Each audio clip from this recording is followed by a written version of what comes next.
What's going on, guys? I'm Jay the Black. Shout out to everybody that's tuning in. I want to talk about this news that hit Twitter. What was it? Yesterday, March 1st, as I'm recording this video. Apparently, the WNBA once again is actually taking a very big L for themselves. In the fact that an already cash-strapped WNBA that doesn't know how to market its players is fining one of his teams and I believe threatening to dissolve the particular WNBA franchise due to chartering flights for their players during the 2021 WNBA season. Now, I have made various videos about the WNBA and their lack of being able to pay players. I've talked about Liz Cambage, who had to turn to OnlyFans. And you got other WNBA players who have to go play overseas because they're not making what they think they should be making. You know, that's why they complain so much about salary and wage, even though you're a whole league. You know, your pay is based off of your fan base, and WNBA doesn't have that big of a fan base due to the lack of interest from their own league to promote their players. They do nothing to promote their players. Not like they did 10, 15 years ago. They did a better job marketing their players than they do now. And I think that's why they're in trouble. So you want to fine the New York Liberty $500,000 for chartering flights. It has to be something else going on here. It has to be. You can barely pay star players over $100,000, $200,000 a year. You got a head coach that's making $1 million a year, and it's got players feeling a little disgruntled. But we're going to get into this article. This is from Bleacher Report. It says the WNBA's New York Liberty were reportedly fined a league record $500,000 for chartering private flights for the players during the second half of the 2021 season. Howard Megdal, I think that's how he says his name, of Sports Illustrated, reported the league originally planned to fine the team $1 million, but the total was reduced by an appeal. What's more, Liberty executive Oliver Weisberg was removed from the WNBA's executive committee as part of the punishments. The flight chartered by team governors Joe and Clara Wu Tsai.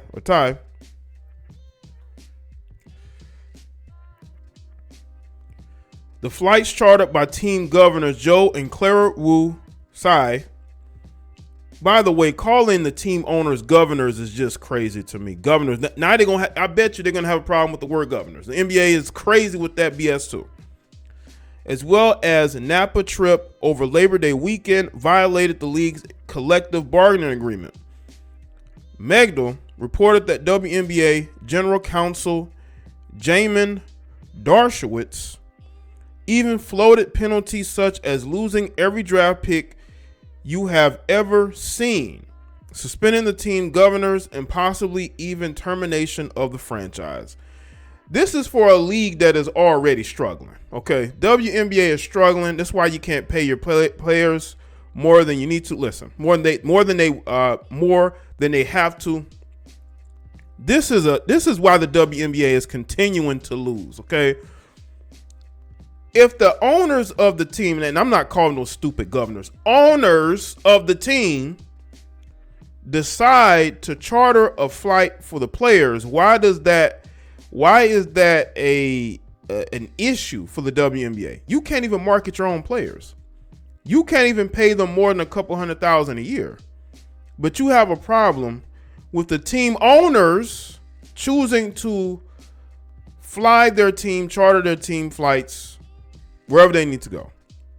And I don't know if this is coming out of the WNBA funds or it's coming out New York Liberty funds, or the owners are coming out of pocket to do this. But this to me just shows you why this league will never be able to be successful, and they will continue to need money, which is not going to the players probably, because they have this $80-something million investment that's going to be made into the WNBA, which is interesting to see where that money actually goes. Okay. You need to focus on building your base, your fan base, because I believe the WNBA has actually lost fans over the years because they don't know how to market. They have a bunch of people who have executive positions who just collect a paycheck while your league continues to decline and decline and decline to the point to where you're mad about a team owners chartering flights. WNBA, this is why you continue to lose and you continue to look bad out here, because you're punishing them. You're trying to destroy this franchise for chartering flights for the players. I thought I could see if they actually are chartering flights to go party, or unless they know more than we do. Maybe they know more than we do. Unless they're doing something that is against league rules as far as player conduct. But let's get into it. Let's go deeper.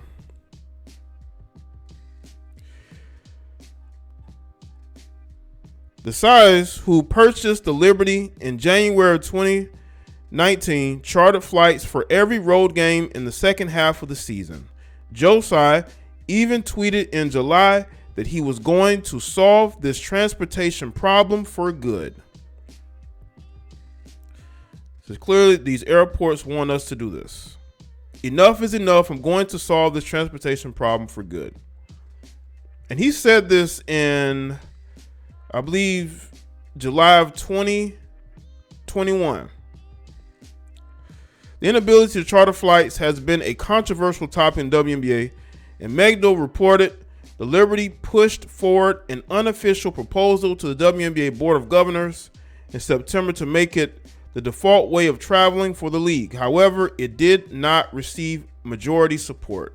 I think what charter flights represent in the world of sports is it gives you a little bit of validation, Seattle Storm guard Sue Bird said in February when explaining the importance of the issue.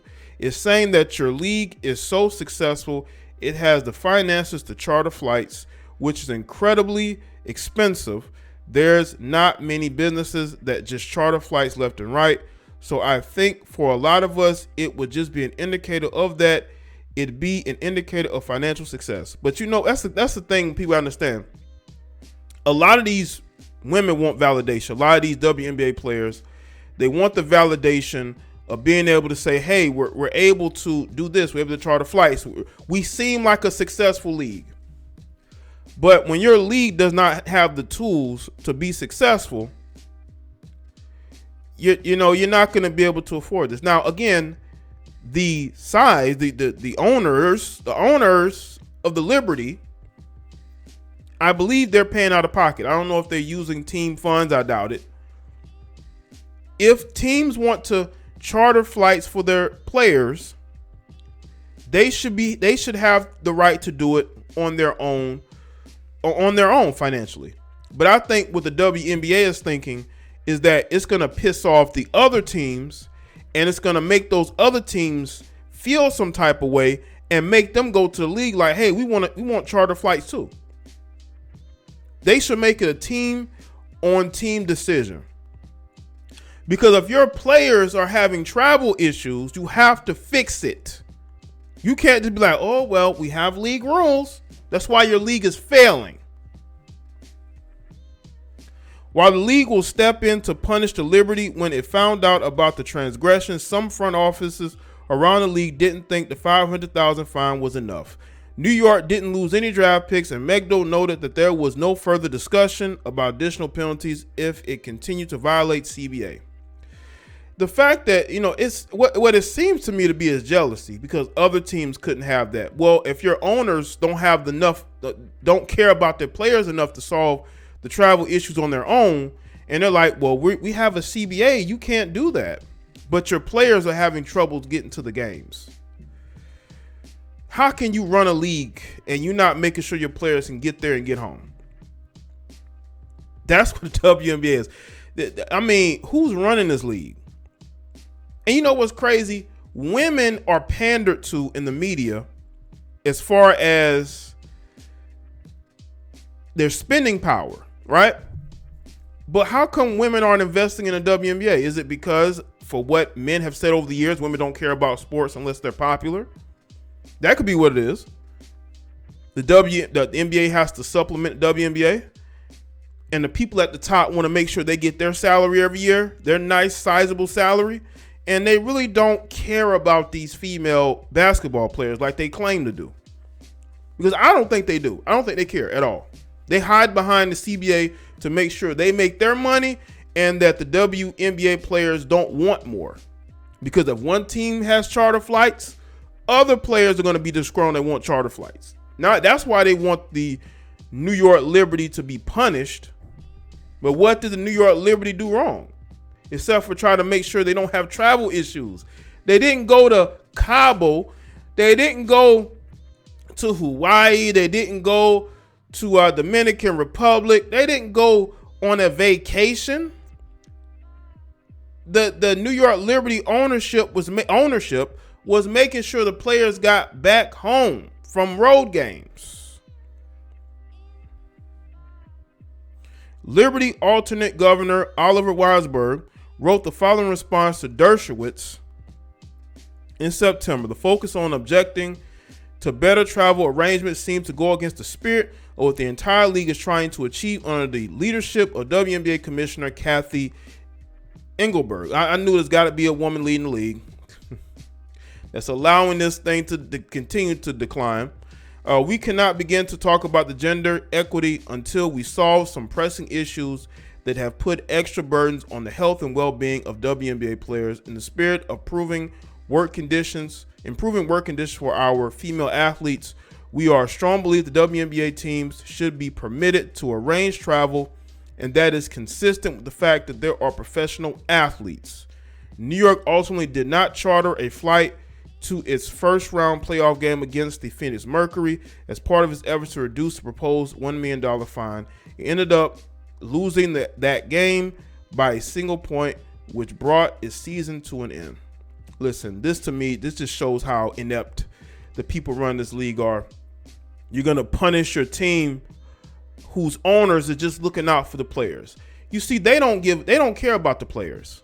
I think I care more about the players than they do. I care more about these WNBA players than they do. That's why I speak about them, because these women should have a right to have a league of their own. And it's sad that the only time they tend to get any people viewing them is during NBA All-Star Weekend when they're playing in the celebrity game, man. Because their league doesn't care about them. The league cares, the people at the top care about making their salary and having their positions and their titles. They could do so much with this league to make it at least a little bit better, to where that they could actually improve the revenue, because there's a lot of opportunities as far as bringing in women, improving it and making it more marketable, but they don't do that. They don't care. They don't have any creativity. They don't care about these women. But then they wonder why you don't get support, because you don't even care about your league. That's why your players got to go play in Europe and Russia and got to get OnlyFans, because they're not making money. Because you don't care about, you pretend to care about them, but you really don't care about these women. You really don't. You want to make your salary and you want to be able to have your titles, but ultimately what you say is lip service, because when a team owner, not no freaking governor, an owner steps in there to fix the problem, you want to punish them. That just shows you the state of this league. So let me know in the comment section. Let me know your thoughts. Make sure you like this video and share it. Follow me on Facebook, Twitter, and Instagram. And I'll see y'all in the next one.